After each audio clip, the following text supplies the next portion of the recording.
So how do I track my emotions? Now that I'm aware of what the 7 core emotions are, how do I identify that and what happens over time?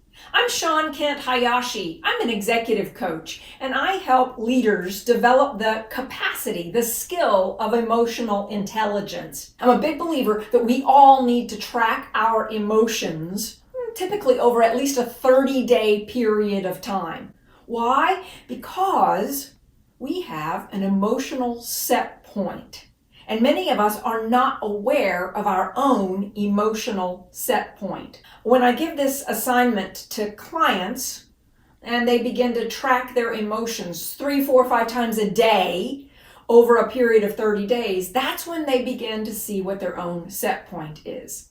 I had a client in a coaching conversation who said to me, "Eureka, Shawn, I can't believe this. I have realized that I have habitually been in sadness."